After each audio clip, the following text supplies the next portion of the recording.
So I'm going to give shout out here to a Twitter's account called Foul Territory. It's a snippet from MLB.com, I believe, where everybody knows who does baseball know who a Ken Rosenthal is, right? He had an interesting comment about the Pirates in a sense of baseball and the ownership. It's 1 minute and 18 seconds long. I'm going to play this for you. I'm just going to put my phone up to the camera so you guys can hear it.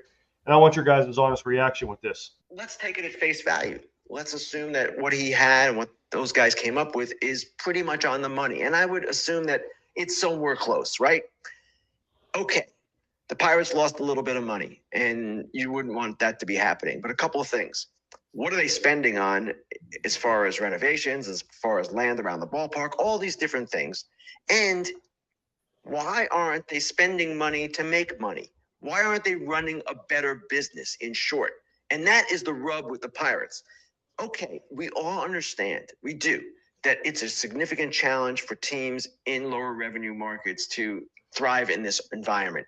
Teams do, however, and they compete to a much better extent than the Pirates do. So when you don't invest in the club, you can't expect the revenues to rise, and they have not invested in the on-field product. They can talk all they want about infrastructure and all that.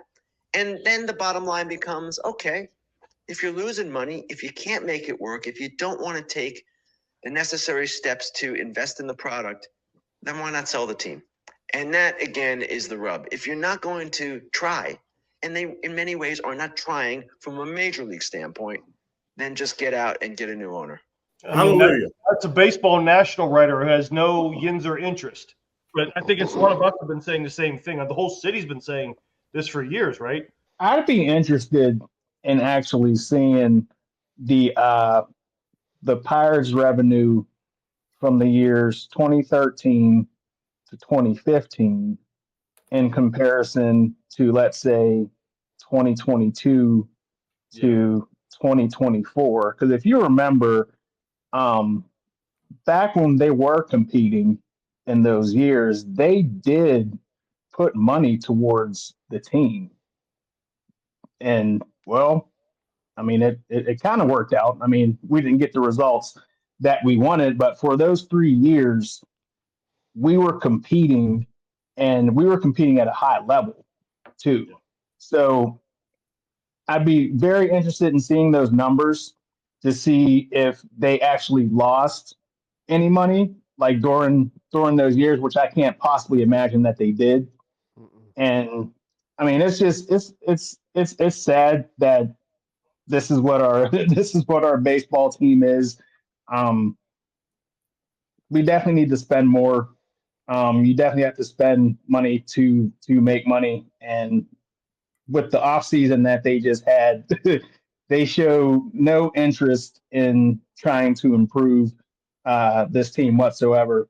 And it definitely comes from the top. It's coming from Nutting. And I mean, I'm sure Charrington can only do so much, but yeah, it's definitely coming from up top.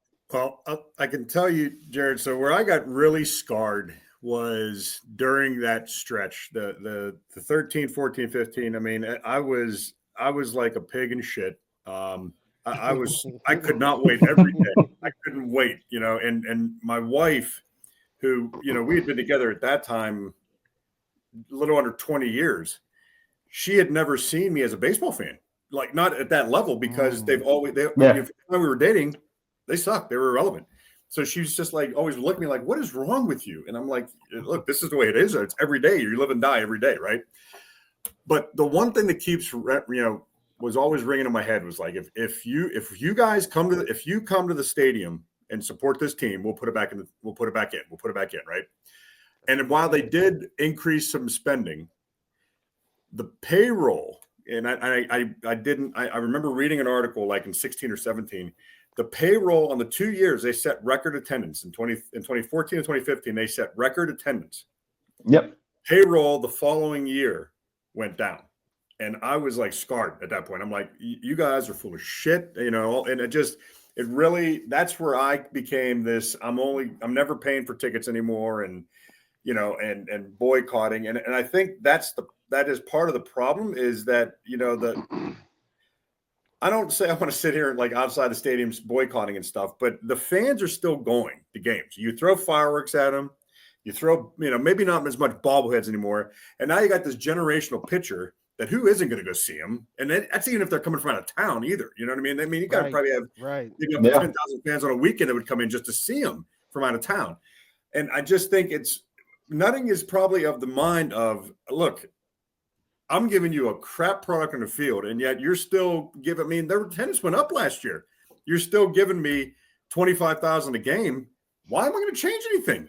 Why am I going to change anything? You guys are still going to come if I give you fireworks and do other little nuanced things and stuff. And I think that's part of the problem. And I don't. There's no way to fix it. You know what I mean? Because I certainly don't want to say don't go to the game and then they leave. But I've always was a believer that when the lease runs out at 2030. That I'm not confident they're going to have a baseball team, but if the fans keep going because they keep throwing fireworks and stuff, it's certainly, unless I'm proven wrong, not because they're going to have a great product on the field consistently, year in and year out. And they had a chance to capitalize. If you guys remember in the 2015 season, they were the second best team in baseball. Yes, they were 2 games behind the Cardinals, and then the Cubs were 1 game behind the Pirates. So the best 3 teams in baseball were in the same division. They were selling out every weekend.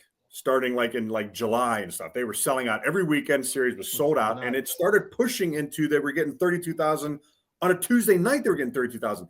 If they maintain that competitiveness, they would have been selling that place out pretty consistently starting in May if they had maintained that competitiveness. Yes. And it's like, I don't know if they just don't understand that. And you find it hard to believe. I mean, these guys are businessmen, but it's like if you put a product on the field, you're going to get the fans coming in. You're going to charge them more, and they're not going to give a shit. I mean, look at the Penguins. It costs an arm and a leg to go to a game, and yet even in a down year like they're having now, they're still averaging 15,000. So I mean, it just I don't know. I feel like if I can figure it out, if we can sit here and figure it out, why can't they get it? And I don't know. Yeah, I'm done. That was great, bro. Seriously. I mean. Spend nutting, get nutting. I think, isn't there a natural revenue share that every baseball team gets? I think it's 25 million. I could be wrong. I just think he just sits on that, and that's his biz. That's his cash cow. There is, like you said, there is no incentive to do well, and I think that's a baseball problem. Because there was also talk about, I think, who's the young ESPN reporter for baseball? Jeff Passan, I think. Jeff Passan. Okay. Passan. Yep. He was on some show, I forget, not too long ago, like earlier, maybe even earlier this week or late last week, and they were talking about a salary cap for baseball. He said, you can't do that. He said you would lose baseball. They would lock out in December of 2026 and things like that. And there was a lot, I think, a couple other, the Pittsburgh media replied back and some other stuff, and they were correct when they say, I think this city would take 1 or 2 years without baseball if it meant fixing it and having a cap to where at least the rules allow you to be a little bit more competitive. Because right now it seems, and correct me if I'm wrong, because again, I am a self-admitted casual baseball guy. Outside of Boston, LA, and New York, does anybody really even, and in St. Louis, because there are diehards in there, baseball isn't really a thing. Now, granted, stadiums still sell out because it's a great thing to do. It's a great game to watch in the summertime. Do majority of the fans even care anymore? We will not see a salary cap in our lifetime because the Major League Baseball Union is one of the strongest unions. It could be even in the world, but definitely in the country. And I think to your point, they would just lock out. They wouldn't come to camp or whatever. I think if they ever did do a salary cap, there'd have to be a floor as well. Yes. I mean, because the Pirates would, I still think if there was a salary cap, the Pirates would still not spend up to that cap anywhere close to it. Baseball is broken, no doubt about it. I mean, there's probably 8 teams that legitimately have a chance every year with the payroll and stuff. And again, that's not to say you can't still win and compete. I mean, you have the Tampa Bay Rays have done pretty well. I mean, the Royals, I was just reading, they're favored to win the Central and the AL again. And, oh, by the way, they happened to win a World Series 10 short years ago. You know what I mean? And where are we sitting on? 45? I think if we could get a winner and a true winner win a championship, I think we'd be a little more forgiving of this kind of shit. But Yeah, or if you did like the Miami Marlins thing, right? You go for it, you win it, you dump, you rebuild, you go for it, you win it, you dump. At least it's a plan. Like at least, Exactly. Right. you know, like I hear, baseball's broken, but I think the bigger issue is no, it's more about our ownership than it is about baseball. 100% agree. Because I'm watching way too many, small market teams. Like I'm watching the Cleveland. I don't even remember their name now. The Indians, whatever they Guardians. call Guardians, whatever, man, whatever. Right? Like I watch them; they're consistently, they're consistently winning. They're always competing, always. Tampa Bay, we just give our prospects to them. Tampa, Just right? there, take them, Yeah. take them. Yeah. KC. Mhm. Hell, Arizona, the Diamondbacks was in the World Series just 2 years ago. Like, come on, man. Like, we we can't keep blaming baseball. I agree. Blame Totally agree with nutting. you. You know what I'm saying? Like, come Totally on. agree with you. Yeah, We can it win truly comes every down to now the and owners. again. Yep. You know what I'm saying? Like, for real. Yeah. Well, he said he wants to be the Rooney of the Pirates, which I think I threw up shortly thereafter when he said that. So it was about the same time I threw up when I heard Francona went to the Reds. So Yeah. Yeah. Yeah.